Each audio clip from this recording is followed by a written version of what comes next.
안녕하세요. 도깨비팀의 프로젝트 금나와라 뚝딱의 발표를 맡게 된 한맹희라고 합니다.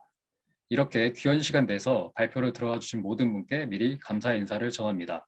그럼 발표를 시작하겠습니다. 목차부터 모시겠습니다. 프로젝트 개요, 협업 과정, 개발 이야기, 마지막으로 시연 순으로 진행하겠습니다. 먼저 저희 도깨비팀은 다음과 같이 프론트 3명, 백엔드 3명으로 구성되어 있고요. 본격적으로 프로젝트를 설명하면 금나와라 뚝딱은 번호 교환 없이 다른 사람들에게 여러 가지 선물을 주기 위해서 만들어졌습니다. 단순히 선물을 지목한 사람에게 주는 방식이 아니라 랜덤 또는 눈치 게임 방식을 통해 게임처럼 재미있게 선물을 나눌 수 있는 서비스입니다. 실제로 경품 이벤트에서 선물을 보내기 위해 휴대폰 번호를 수집하는 경우가 비일비재한데요. 금나와라 뚝딱을 사용하면 좀 더 간편하고 재미있게 선물을 제공할 수 있습니다. 주 타겟층은 경품 이벤트를 진행하는 모든 것입니다. 대부 코스에서도 많이 이용해주세요. 금나와라 뚝딱은 생각하기에 따라서 활용할 수 있는 방법이 정말 무궁무진한데 기본적으로 한 명의 사용자가 다수의 사용자에게 쉽고 편리하게 선물을 전달하는 이벤트 기획 서비스가 될 것으로 기대하고 있습니다. 또 하나 응용해 본다면 설문조사 서비스와 연계하여 사용자들에게 설문 참여 유도를 할 수 있을 것으로 기대하고 있습니다. 다음은 프론트와 백엔드의 기술 스택입니다. 화면에 보이시는 기술들을 사용했습니다. 바로 협업 과정으로 넘어가겠습니다. 저희 도깨비팀은 협업 툴로 지라를 사용했습니다. 금나와라 뚝딱 출시라는 하나의 로드맵을 두고 일주일 단위로 3개의 스프린트를 두어서 진행했습니다. 스프린트에는 각각 구주에 처리할 이슈를 넣어놨고 원하는 이슈를 각자 가져와서 처리하도록 했습니다. 이슈는 최대한 작은 단위로 만들 것을 권장했고 너무 크다면 하이 이슈를 생성해서 분리하도록 했습니다. 이렇게 만든 이슈는 하나의 PR, 하나의 브랜치 단위가 되었고 각자 로컬에서 해당 티켓 번호에 해당하는 피처 브랜치를 만들고 작업한 뒤 디벨롭 브랜치로 PR을 보내 머지하는 디플로 방식을 사용했습니다. 다음으로는 개발하면서 경험했던 몇 가지 이야기를 진행해 보겠습니다. 저희 백엔드는 스트레스 테스트와 성능 개선 이야기를 준비했는데요.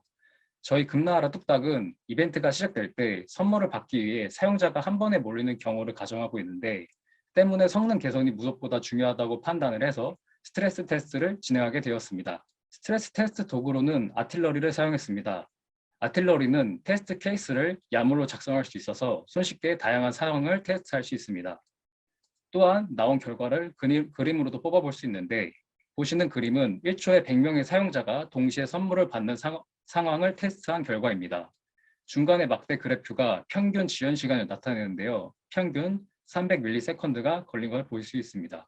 아래 코드로는 200 응답이 50개, 400 응답이 50개인데 이는 100번의 API 요청이 있었고 사전에 설정한 50개의 선물을 가져간 게 200을 의미하고 나머지 50개의 400 코드는 꽝을 뽑은 걸 의미합니다. 그래서 본격적으로 테스트하기 앞서서 테스트 환경을 세팅했습니다. 저희는 일반적인 상황을 가져가기 위해서 미리 DB에 더미 데이터를 넣어놨는데 사용자가 이벤트를 하나 생성할 때 100명의 참여 인원으로 선물을 50개 준비한다고 가정했습니다. 그래서 이러한 이벤트가 총 10,000개 있고 결과적으로 DB에 선물이 50만 건 존재하게 되었습니다. 저희가 이번에 가져온 테스트 대상은 랜덤으로 선물 받기인데요.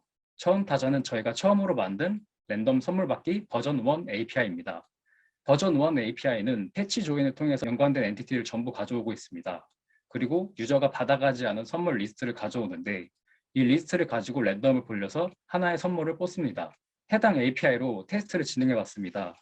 상황은 1초에 500명의 사용자가 동시에 선물을 받는 상황으로 설정했습니다. 평균 지연 시간이 약 5000ms가 나왔습니다. 이 코드는 문제없이 작동하지만 오른쪽 그림처럼 필요 없는 모든 컬럼까지 가져오기 때문에 개선시킬 여지가 있었습니다. 그래서 다음으로 버전 2에서는 DTO 프로젝션을 수행했습니다. 수행 과정에서 편의성을 위해 쿼리 DSL을 사용했습니다. 왼쪽 그림과 같이 원하는 필드만 선택해서 가져오도록 했는데요. 결과적으로 평균 지연 시간 3752ms로 기존 대비 27%의 감소 효과를 봤습니다. 또 여기서 한 번의 개선이 더 이루어졌는데 이번에는 역정교화를 진행했습니다. 이전까지의 버전에서는 남아있는 선물을 전부 가져왔었는데 이는 남은 선물 개수를 카운트할 필요가 있었기 때문입니다. 그래서 역정교화를 통해 남은 선물 개수를 이벤트 엔티티에 추가했습니다. 덕분에 남아있는 선물을 전부 가져오는 방식에서 단 하나의 선물만 가져오도록 바뀌었습니다. 테스트 결과 평균 지원 시간 3197ms로 기존 대비 38%의 감소 효과를 보게 되었습니다. 저희가 준비한 백엔드의 이야기는 여기까지고요. 나머지 이야기는 프론트 팀장이신 승희님이 이어서 진행하도록 하겠습니다.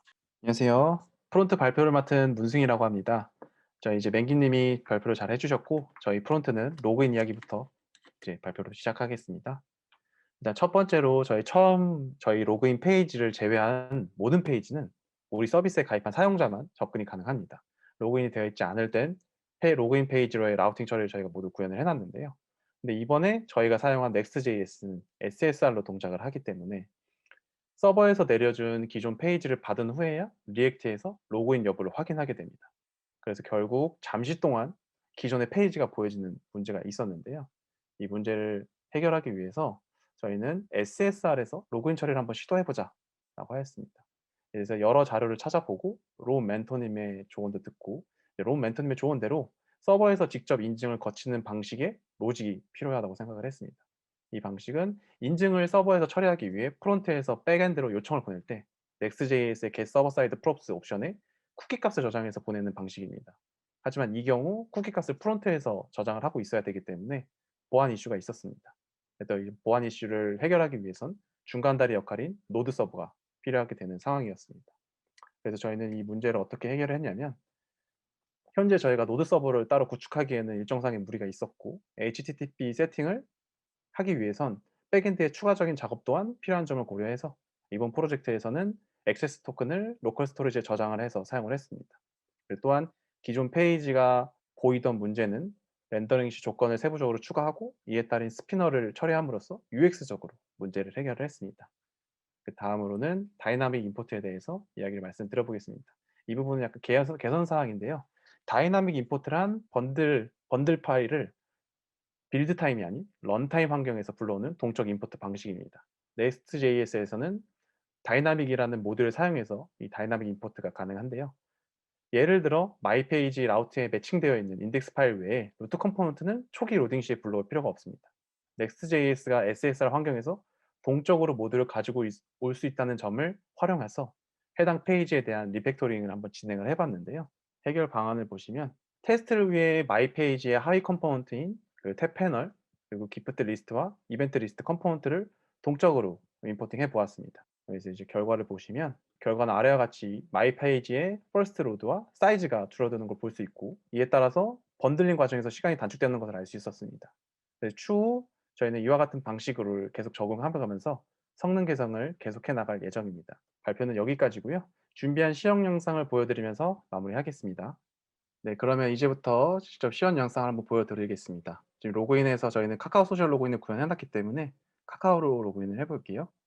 제가 이전에 로그인을 해놔서 아마 바로 메인 페이지로 넘어갈 겁니다. 네, 로그인이 잘 되는 모습이고요. 이제 이쁘게 꾸민 메인 페이지가 이렇게 보이고 여기서는 마이 페이지랑 이벤트 등록하기가 있는데 이벤트를 실제로 등록을 한번 해볼게요. 이벤트를 메리 크리스마스로 등록을 하고 참여 인원수를 한번 비워보겠습니다. 이제 보면은 모든 팸을 입력해야 되는 밸리데이션이 다 동작을 하고요. 5명으로 받아볼게요. 그래서 랜덤으로 만들고 선물을 저는 5명 모두에게 줄 거기 때문에 5개를 다 등록을 해보겠습니다. 먼저 치킨이라고 썼네요. 커피. 이제 스트링도 한번 넣어서 보겠습니다. 더보기도 잘 되고요. 이렇게 지금 선물을 총 4개를 준비를 했고 하나만 더 넣어볼게요. 치킨 기프티콘으로 치킨까지 저희가 선물을 넣어보겠습니다. 그리고 이제 이벤트 시작 시간과 종료 시간을 설정을 할 건데요. 지금 3시 28분이니까 한 35분쯤으로 시작을 하는 걸로 설정을 하고 끝나는 시간은 내일 10시 50분으로 맞춰보겠습니다. 여기까지 하면 이제 이벤트가 생성이 된 거고요. 이제 이 링크를 복사를 해서 이 링크를 이제 사용자들에게 전달을 해주시면 됩니다. 여기서 지금 시연 영상을 보시면서 저희가 실제로 120분일 대상으로 커피 15개가 들어있는 이벤트를 만들어서 뿌릴 거니까요. 지금 줌에서 메시지 창을 한번 확인해 주시면 될 것 같아요. 일단 저희가 방금 만든 이벤트로 이행을 한번 해보겠습니다. 이건 제가 방금 만든 이벤트고요. 지금 5분 30초가 남아 있어서 이 상태에서는 선물을 받을 수가 없습니다. 그래서 지금 슬라이더가 디세이블드가 되어 있는 거죠. 그래서 저희가 시간상 이거는 지금 확인할 수가 없고 제가 이전에 만들어 놓았던 제가 등록해 놓았던 이벤트로 한번 선물을 받아보겠습니다. 네. 지금 선물을 제가 만들고 선물을 제가 받으려고 하기 때문에 밸리데이션이 동작을 하는 거고요. 원래는 이게 맞기 때문에 이제 다른 미리 만들어 놓았던 도가형님이 준비하신 선물로 실제로 선물 한번 받아보겠습니다. 선물을 받으면 이제 슬라이드가까지 가고 저희가 만든 인터랙션이랑 선물이 어느 거에 당첨이 됐는지 나올 겁니다. 네, 카드가 하나 나왔고요. 저는 케빈에 당첨이 됐네요. 이걸 선물을 저장을 한번 해보겠습니다. 네. 보면은 일단 이미지로 잘 저장이 되는 걸 볼 수 있고요. 이미지로 저장이 잘 되죠. 그 다음은 랜덤 선물을 받았기 때문에 이제는 선착순 선물을 한번 받아보도록 하겠습니다. 선착순도 저희가 시간상 미리 만들어 왔던 이벤트로 들어가서 제가 선물을 받아볼게요. 이제 민수님이 준비하신 선물이고 헬스장 할인권을 한번 받아보겠습니다. 네, 이렇게 되면 선착순 선물이 당첨이 됐고 get을 눌러서 수령을 하고 get을 누르면 이제 바로 내가 받은 선물 디테일로 이동을 하게 될 거고요. 여기서 사용 여부를 선택할 수 있게 됩니다. 저는 여기서 일단 이걸 사용을 했다고 가정을 하고 이제 뒤로 가기로 이 사용 여부가 잘 동작을 하는지 한번 확인을 해보겠습니다. 자, 여지껏 받은 선물이 여기 잘 들어있죠. 네, 보시면 이 미사용 체크도 되고 사용 완료에 따른 필터링도 잘 됩니다. 이제 여기에서 내가 만든 이벤트 탭으로 이동해서 한번 볼게요. 전체 만든 이벤트는 한 10가지 정도가 되고 현재 대기 중인 것, 그리고 진행 중인 것, 그리고 종료된 이벤트를 모두 볼 수가 있습니다. 종료된 이벤트 같은 경우는 내가 준 선물을 누가 당첨을 해갔는지 그것들을 확인할 수가 있고요. 실제로 커피를 누가 받았는지 한번 확인해 보겠습니다. 네, 저희 팀원들이 커피랑 아이스 아메리카노 전부 다 잘 받았네요. 네, 잘 받았고 이제 이 이벤트를 제가 하나를 올려놓은 게 있는데 이 이벤트 삭제도 잘 되는지 한번 확인을 해보겠습니다. 네, 삭제할 거예요. 보시면 아까 있었던 종료된 거에서 이벤트가 잘 사라진 걸 보실 수 있습니다. 저희가 사실 이거를 모바일로 구성을 했고 브라우저에서 반응이 어떻게 동작하는지 한번 보여드릴게요. 브라우저에서도 당연히 이쁘게 나오고요. 이제 모바일별로 어느 정도 반응성을 구현을 해놨기 때문에 예쁘게 나오는 모습을 다 보실 수 있습니다. 네, 이렇게 다 보실 수 있고 애초에 저희 프로젝트는 지금 SPA이기 때문에 넥스트에서 제공하는 그 라우터 말고 올바르지 않은 URL로 한번 접근을 해보겠습니다. ABCD로 접근을 해볼게요. 그러면 이제 저희가 라우터에 지정을 해놨지 않았기 때문에 404 나파운드 페이지가 보이는 걸 확인할 수 있습니다. 네, 실현 영상은 여기까지고요. 이제 들어주셔서 감사하고 모두 프로젝트 하느라 고생 많으셨습니다. 이상으로 1조 발표를 여기서 마치겠습니다. 감사합니다.